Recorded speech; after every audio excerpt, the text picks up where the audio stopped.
Today I'm talking to a very energetic young woman who advocates for the rights of women and girls. She passionately offers herself up for service to people and loves to see others contribute to their communities by volunteering for a good cause. She's also involved in combating misinformation in Africa. Her name is Ruhamah, and I hope you get value from this conversation.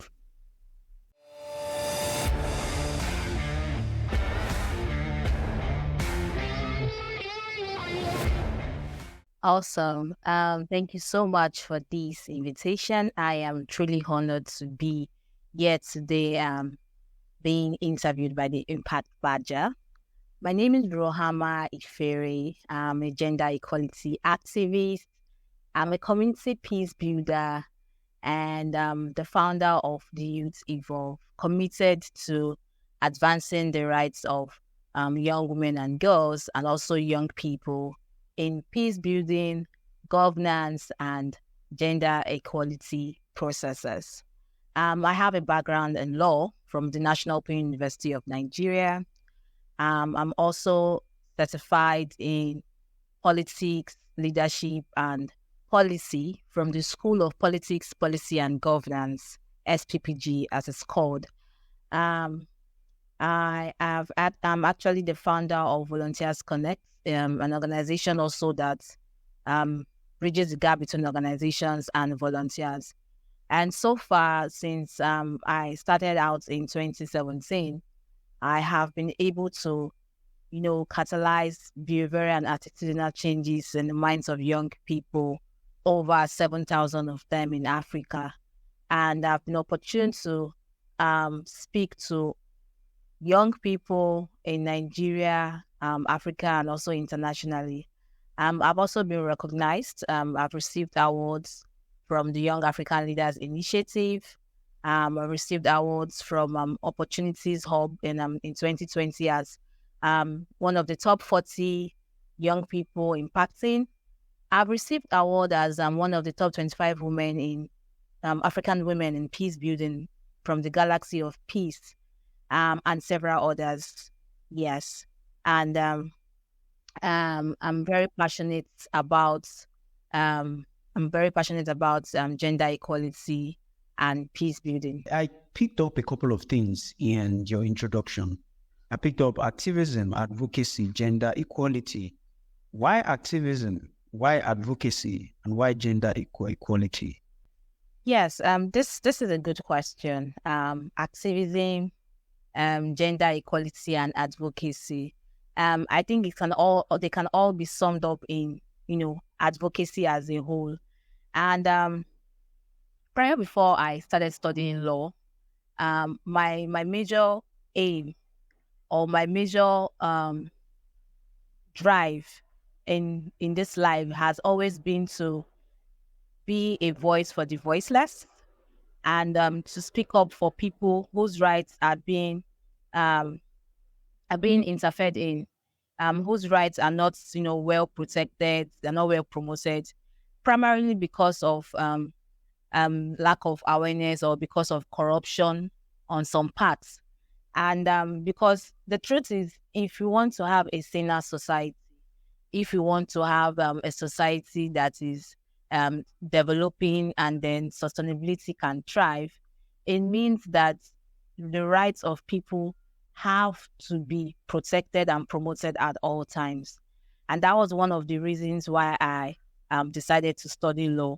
And during my studying of law in National Open University, I started out volunteering with organizations like Royal Gem Initiatives, the Autism Awareness Foundation, because I could see that these people were passionate about the cause I was interested in, which is women and girls and young people. And I also wanted to contribute my quota. And so what volunteering does for you is that it also opens you to other aspects of what you're passionate about, because some of us may be looking at the problem, but then we may not realize that there are some factors that have led to those problems. And this led me to begin to, make inquiries, begin to do some research. And I decided that I also want to be in that space because we need more hands on deck. again, promising on the Sustainable Developmental Goals, that is the SDGs, as it's called. I realized back then too, when I started out in 2017, that we had some time to still create impact in the society, seeing as 2030 is the 2030 is the end time for the SDGs goal.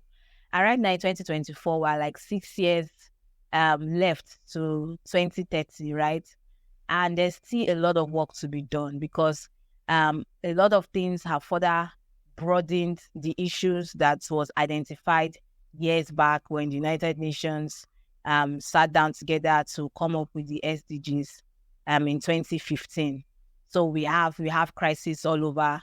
We have climate change, we have political instability, and the rest. But we can't just fold our hands and then keep looking. We have to also find ways to salvage situations. And so for me, identifying gender equality as one thing that I'm passionate about, which is women and girls, I knew that I could actually come in and incite behavioral and attitudinal changes in the minds of people. I knew that I could empower people, inspire and influence young people to be the change that they want to see. And that's, the fact that we are more than 50% of, Nigeria's population at this time.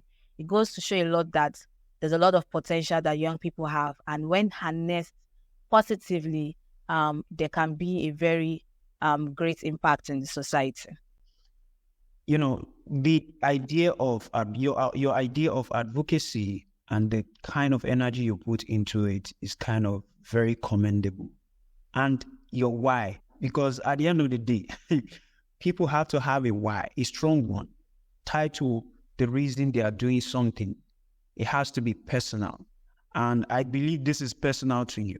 So you said you started in 2017 as a woman yourself. What has been the challenges that you've gone through? Because you've already influenced a lot of young people, quite a huge number of young people in your advocacy work. You've helped them, the girl child, women, right? So as a woman yourself, since you started in 2017, looking at the early days, what has been the challenges before you started making successes? Yeah, there's nothing, there's this particular what I call it aphorism or idioms that say that nothing good comes easy. So even if you're going out with the good intention of trying to salvage situation, there will definitely be challenges, and the challenges can actually come from, even for starters, when in my own case, one of the challenges could come from the beneficiaries themselves. So by beneficiaries, I mean like your target audience, because a lot of them have formed their own opinion about what gender equality is all about. And, when you begin to say, oh, you're a gender equality activist, many people begin to see you as someone that is just difficult and antagonistic and aggressive and always fighting men. You see? So when you're talking about being a gender equality activist, it just means that you have come out to fight men or to be equal with men. And therefore, it's the onus or the burden of proof is now on you, the individual who's saying that you're a gender equality activist, to let them understand that this is what gender equality is really about. It's not about being the same as no per se, because we're all unique in our own different ways. I mean, that's why this person is a male, that's why this person is a female. But then it's just about having equal opportunities for both genders to thrive, and not one gender being put down because of the fact that they are seen as weak or they are seen as women and that they are not fully recognized, you see. So this kind of discussions was something I always have on a daily, because I was being attacked by people, both men, both women alike. And I had to take it all in good strides, because it's not how I put it. It's not like they too know better, right? And since I do know better, all I have to do is now help to enlighten them more about what these issues are, what gender-based violence actually means, the various forms that it occurs, from sexual to physical to economical, psychological, and the effect that it can have on people, especially in the long run.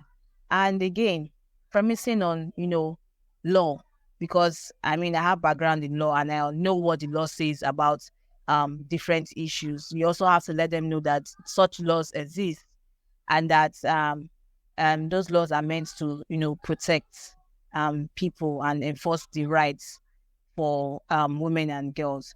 Another challenge would be like I said, also getting stakeholders on board, because you can't do it alone. You need to have partnerships, strategic partnerships with organizations, strategic partnerships with government agencies, and those were the things I need to look out for. So I'll give you a scenario. In the aspect of creating awareness about sexual gender-based violence, which is one thing that I'm really focused on in my initiative, the Youth Evolve, through our gender equality projects that we tagged Sexual Offences Watch Observers. There's the need to actually know the rights agencies that people can be able to go to and report. Because now you've mentioned that, gender-based violence is wrong. Gender-based violence is a crime. You've mentioned that, there are laws that exist, from the VAP Act to the Criminal Code and the rest. And then you're telling them that these laws will protect you when you speak up. You're encouraging them to speak up. Now, the question they will ask you is, who are they speaking up to? How do they report? And, in the same vein as they are reporting, they are also being protected, because many people that don't speak up, when you do your research, you find out that they are scared of, being attacked by those that have abused them in the past. They want to also protect their family. They want to avoid stigma, because that's another thing that is prevalent in our society. People begin to call you, that girl that was raped, or that girl that's that woman that they battered, and all of those things. They don't want a situation where they are being stigmatized. And we have to let them know that, there are sexual referral health centers in Lagos, for instance, here in Nigeria, that can help you to take off all this burden. So if, for instance, if somebody has been raped, when you go there, what they'll do to you is to conduct tests, and all of these things are free. They conduct free tests on you to know to have that evidence that can be taken to court to seek justice. They have pro bono lawyers that will help to take the courts to the case to the courts, as the case may be. And they have psychologists, counselors to give free counseling, so that you can get out of the trauma and become better in life also, so it doesn't affect or limit you. But many people are not using these opportunities or leveraging on this because they do not know. So one thing I've realized in my advocacy is that, you see, gender equality is just a human rights issue, nothing more, nothing less. It's just the aspect of the other person, perpetrator, not understanding that, okay, I have human rights. This other person that I'm about to abuse or I'm abusing also have human rights. And I do not have that right to not interfere in this person's rights or violate this person in this manner. Because when I do, I have interfered in that person's human rights. And the law does not say, because you're a woman, it can be interfered in. Because you are a man, it can be interfered in. Or because you're in a particular community, you do not have rights. So it's just particularly a human rights issue. Because when people begin to, value humans, begin to respect the rights of human beings, then a lot of issues will be solved. A lot of issues will actually be reduced drastically. And I know that another barrier is that, culture and tradition. Some of these issues, again, like I said, are rooted in traditions and culture, and some people hide under this these traditions and cultures to perpetuate the violence against women and girls. And it's not supposed to be so, because when you hide under traditions and customs, what you're doing is to enable more violence against more women and girls, especially when there are laws already that is saying that this is a crime, or that is saying there are penalties for such offenses. And, generally, any law that is the Constitution, for instance, being the ground norm of Nigeria, is the highest. And so when the Constitution is saying everybody has human rights, irrespective of their age, their gender, their sex, and their status, and then you are hiding under culture and tradition to perpetuate such violence, it means that you're going against the ground norm of that country. And definitely the long arms of the law will definitely catch up with the person. Nothing good actually comes easy. It wasn't easy from the beginning. And, as time went on, you began to gain clarity, gain grounds in attracting partnerships and collaboration, knowing who you need to go to for collaboration and support. And thank you for actually emphasizing a lot on what Youth Evolve is doing and how they are doing it and the impact that has in our society. So you also have this platform called Truly. So tell us about that Truly platform. What does it entail? How does it, curb misinformation? So for Truly, Truly is a mobile website, a mobile responsive website that we created to curb misinformation and information propaganda in Africa. And, in my introduction, I talked about, young people being involved also in peace building and governance processes. Let me take you back to 2019 when we created the Youth Evolve, because 2017 was when I started out volunteering, but I had no organization or initiative of my own. But in 2019, there was that need to create an initiative and help to address the gap that I had noticed. And one of those gaps that I noticed was because I served as an election observer with the Center for Development and Democracy here in Nigeria. And that was during the 2019 elections, general elections. And I served as an election observer, and I noticed to my dismay that young people were not well represented. I mean, we say we constitute more than 50% of Nigeria's population, and at the electoral poll, we are not even up to 10%. So by 10%, like, we are not even seeing voters, young people, eligible young people coming out to vote. And we are not saying young people also at the like people that were supposed to vote for are not even young people per se. And it gave me a concern. Why I was even more concerned was because of the fact that prior to that election, the Not Too Young to Run Act was recently assented to by President Muhammadu Buhari as at then.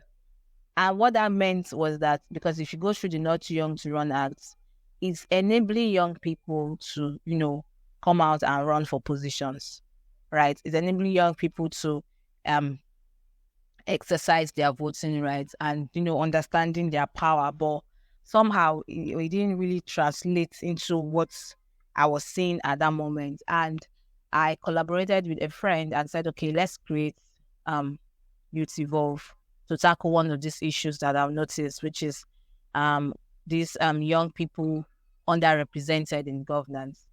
And again, what we notice is that because young people do not know or do not understand how their numbers can actually be powerful, right? There was now that need to begin to start by informing them, educating them on, their rights, or educating them on the kind of benefits it can bring when young people are decision-making processes, educating them on understanding, the people that we are voting for, what they really have to offer.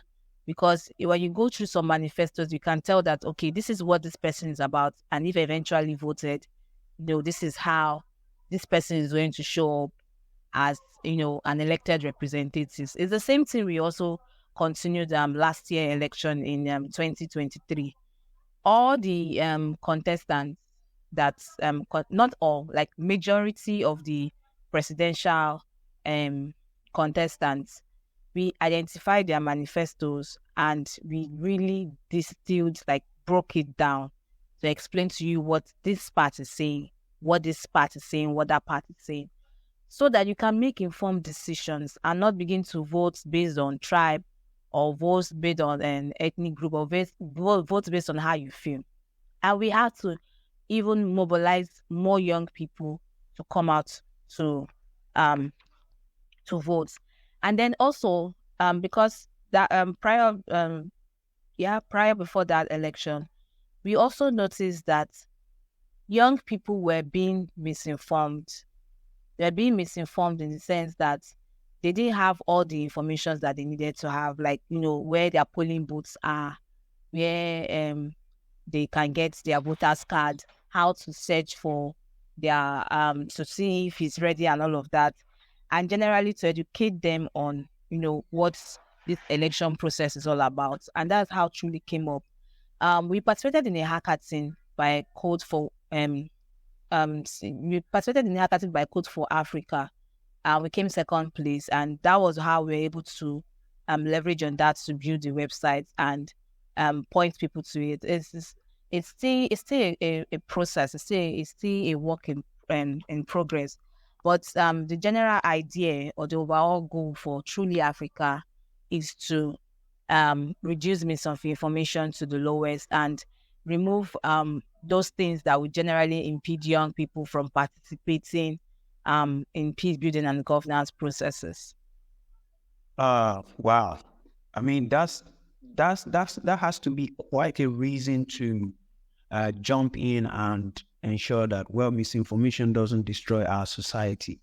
And I also believe that the involvement of young people in governance and politics is very powerful, and then it changes the trajectory of growth of society at large. After the Truly app, is this Truly app under your Youth Evolve platform, or is just like a standalone thing, so that we can now talk about your involvement in volunteer recruitment and the rest? Truly, Verify Africa is a startup, is a standalone, different from the Youth Evolve, because Youth Evolve is an NGO, basically like a non-governmental organization. Right. Okay. So that clarifies that. And you've also you're also involved in volunteer recruitment and management. So what does that actually entail? How does that come in play? And how does it connect to your advocacy work and all of the things you are doing? Recall that I mentioned that I started out volunteering in 2017. So I didn't start out as a founder. I didn't start out as an owner of an organization per se. I started out as a volunteer, a very curious one, if you ask me, who was looking out to learn, relearn and unlearn, and network with other young people. And from 2017, I realized the great impact and benefits I got through volunteering. I mean, I was able to hone my skills, both soft skills and hard skills like communication, problem solving. I gained new skills. I was able to network with people and even connect with people that I would have otherwise connected with ordinarily if I didn't had that opportunities to volunteer. I was able to gain more awareness on issues, like I said, like knowing more about the sustainable developmental goals. I had opportunities to take up leadership positions. I became the secretary for the Young African Leaders Initiative in Lagos. I moved on to becoming the coordinator during the COVID-19 pandemic era and all of that. And one thing I noticed is that volunteerism, it presents a lot of opportunities. It presents a lot of opportunities, like, to young people, especially if you are able to see those opportunities and seize them. Like, volunteerism broadens your mind. It broadens your mindset and really opens your eyes to things that you need to know as a young person. In fact, volunteerism is a good investment. That's where I'll put it. It's a good investment that can, when you go in with an open mind, it can yield unimaginable and unprecedented returns. I started out Volunteers Connect in 2019 also. So Youth Evolve was 2019 August. Volunteers Connect was 2019 October. And how that started was that I realized that a lot of opportunities were always coming to me. I cannot be everywhere, right? I can't be everywhere volunteering, and I also know where I was focused on. But I knew that there are many young people that are out there that were looking for volunteering opportunities, and they do not even know how to get those opportunities, right? And I had to now come up with this initiative, Volunteers Connect. Just like the name Volunteers Connect is just what it is: connecting volunteers, connecting people, young people, to volunteering opportunities, and also connecting NGOs, organizations to these young people, because the same dilemma that the young people are facing are the same dilemma that the organizations are facing, trying to making sure that they're getting the right fit for their organizations, for their events, for their outreaches, and all of that gets. And that was how Volunteers Connect started. We began to recruit volunteers and mobilize volunteers, and present them with opportunities to volunteer and also get their mind broadened. And now we've evolved into not just mobilizing volunteers or not just sharing opportunities, but recruiting volunteers for organizations that specifically demand for volunteers. And we train young people in different organizations. So organizations that even have volunteers, NGOs and the rest, we also come to train them, train their staffs, train even the leaders to know, how best to manage their team of volunteers. And during the COVID-19 pandemic, that was in 2020, I saw the great impact that volunteerism was having in that situation that we all found ourselves. And if you do some research now, and if you look at some of the statistics, you see that volunteerism was on top. Volunteerism really came to the forefront because many individuals were really contributing with their time, with their skills, to making sure that, for instance, in education, young people are not completely affected. So you see people building apps, you see people leveraging transistor radios to train and teach young people. You see people organizing little classes in communities, and these people are not being paid, because generally volunteers don't and are not paid, and if you are even paid, it's not commensurate to the efforts that you have given, right? And this really inspired me to write a book on volunteerism, which I titled 21 Answers to the Volunteers' Questions.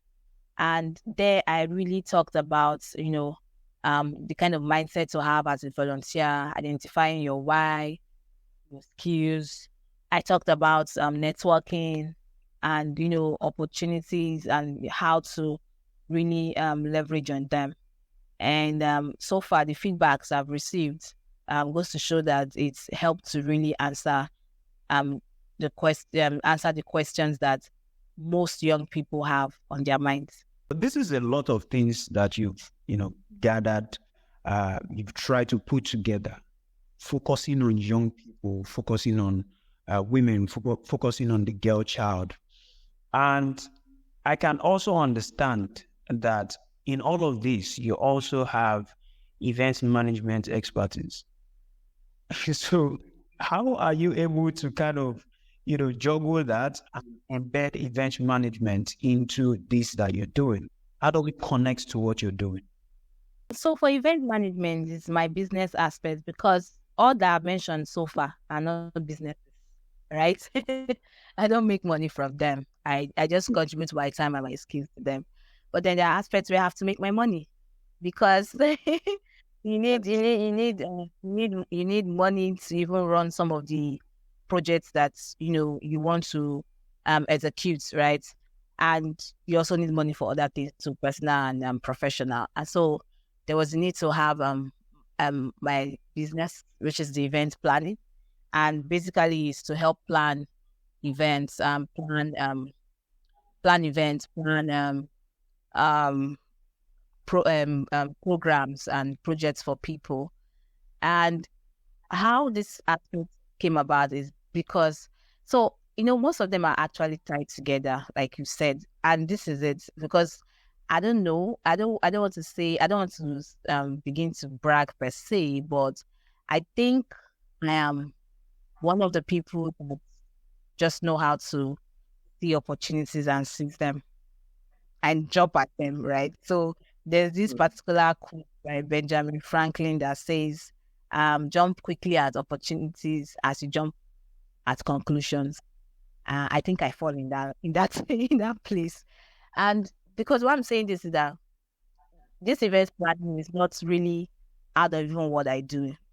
So I plan a lot of programs. I've planned a lot of programs. I've planned a lot of projects, even in the NGO space.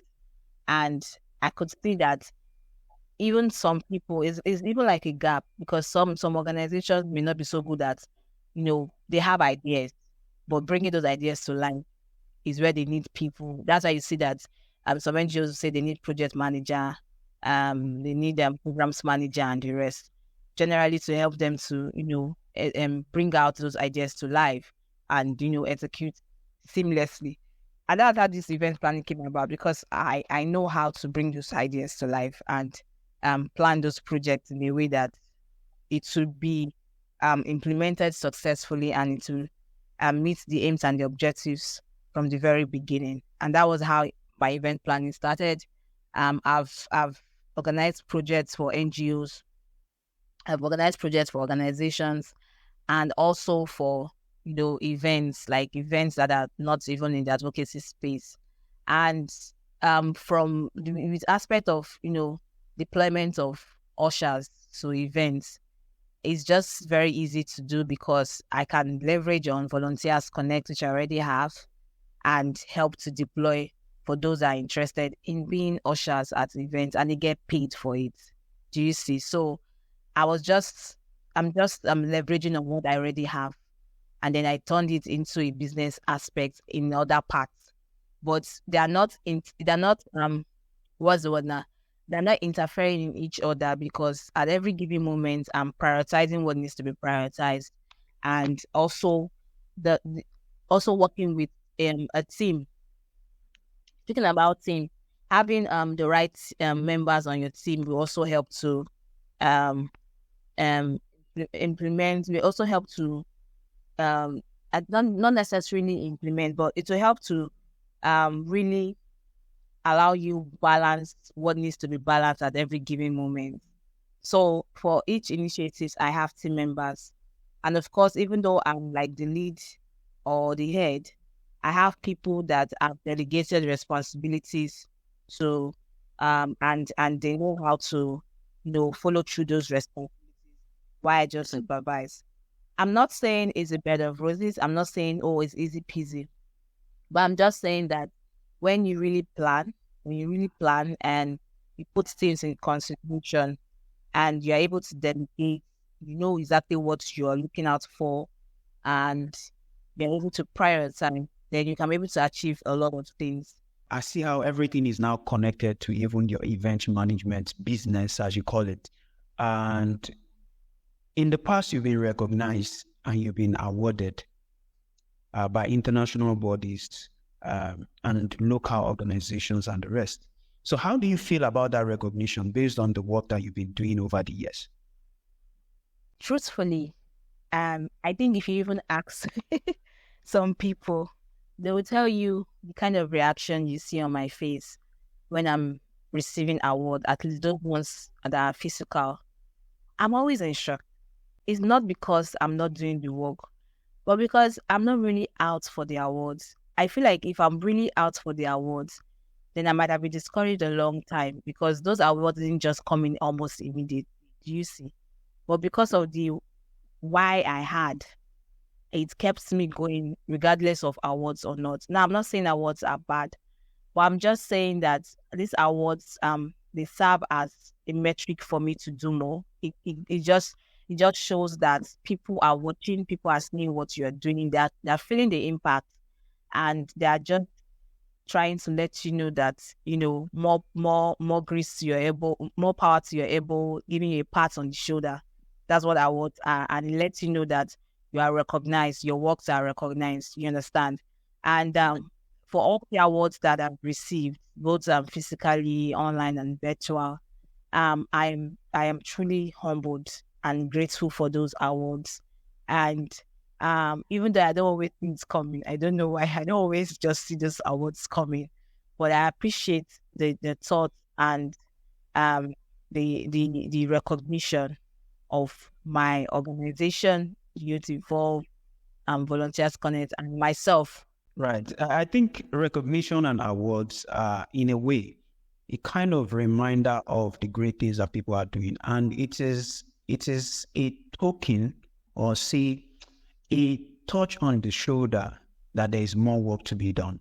Right. So because a lot of people are doing the work. Well, they are doing the work because that is what they want to do. In one way or the other, when they are recognized, it becomes like a motivation, more motivation added to what is available, more inspiration added to what is available. So you wrote a book. You talked about the book earlier. Well, can you share the advices you gave in that book to young volunteers, aspiring volunteers, right? In fact, at this point, I would like to mention that, it's not just young people that volunteer. We also have, the elderly people also volunteering. And it will help to provide clarity to the questions that they have about volunteering. And it doesn't just stop there. It helps also demystify those myths that have held people back from volunteering. I'll tell you one of the myths. One of the myths that I know that even me, I had during my own time back then, was that those that volunteer are basically those that are jobless, right? So if you are volunteering, it means you don't have work.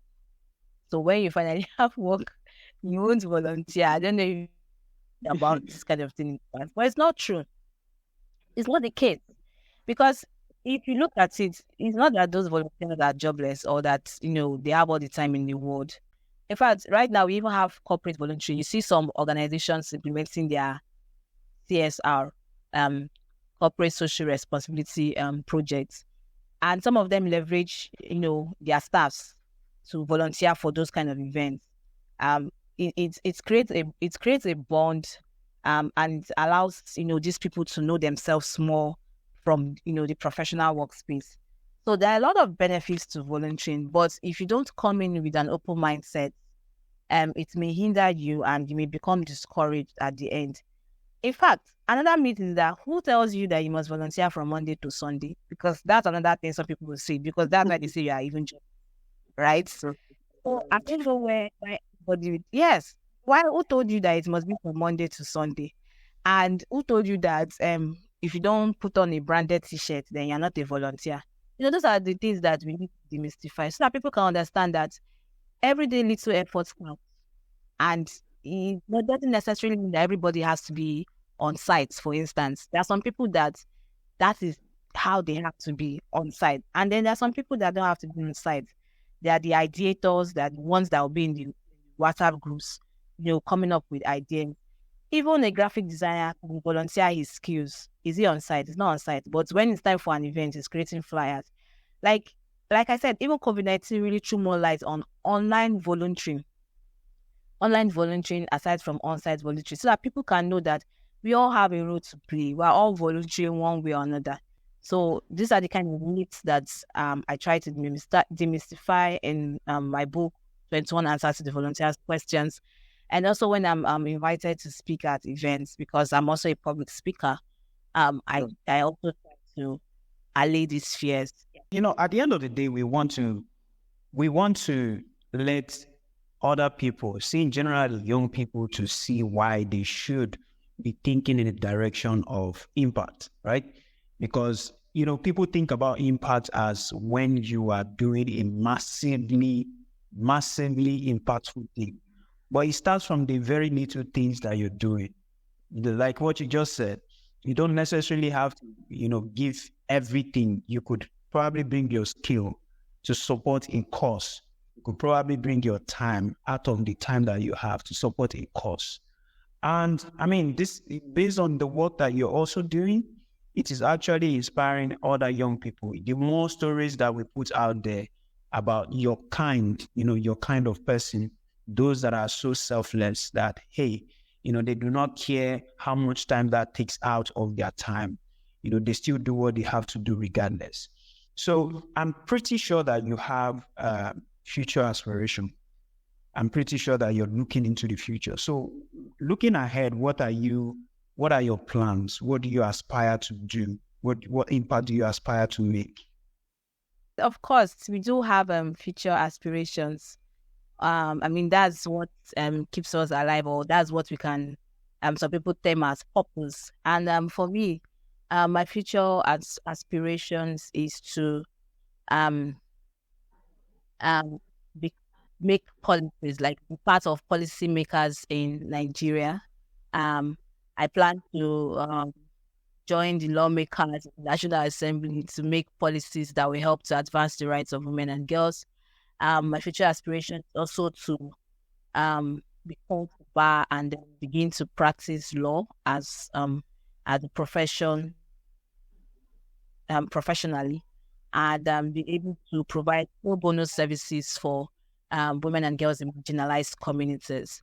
And then for the Youth Evolve, our future goal is to create sexual referral health center where people can be able to walk in to a one-stop center where they can get those services, from pro bono services to the medical tests to the psychological counseling, free of charge.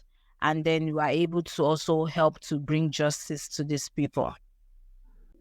For the aspirations, on the flip side, we do know that all of these things that you're doing, you got inspired by probably something within you or outside your own environment.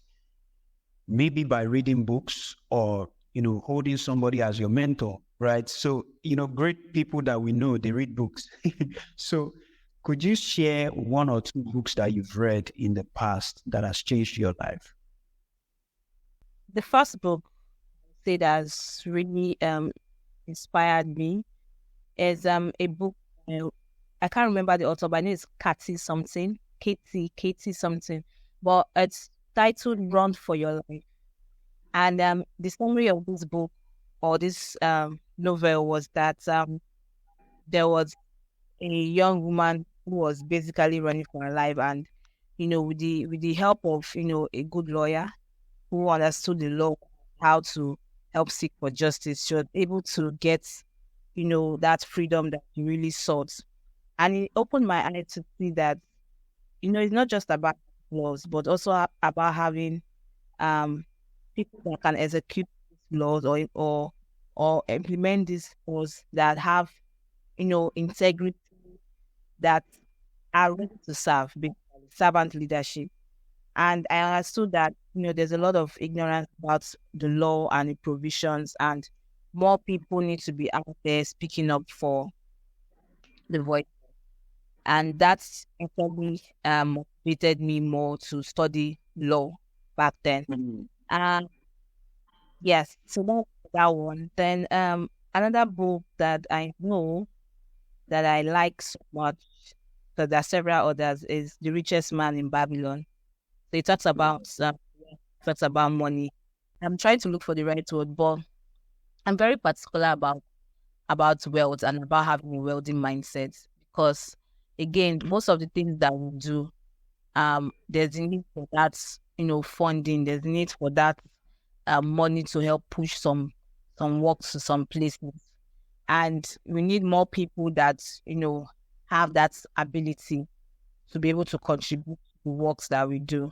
And so for me, the richest man in Babylon is one way of reminding me that it's possible to be wealthy. It's possible to um, generate wealth, to multiply wealth. And most times it all begins with the mindset that you have to be able to, again, like I said, seize opportunities when they come, and for it to just multiply for you. Yes.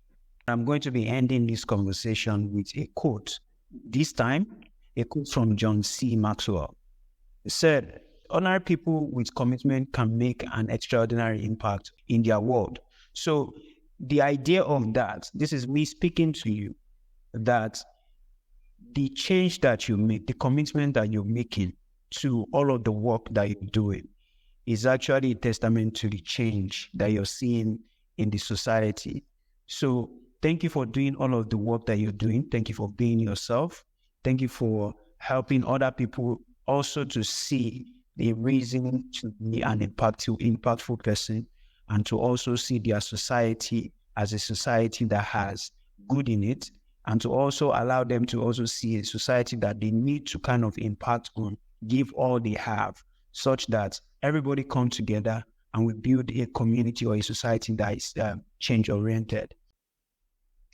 Thank you. Thank you so much for having me. I'm truly honored to have been invited, and it's been a wonderful discussion talking about what I'm passionate about. Thank you.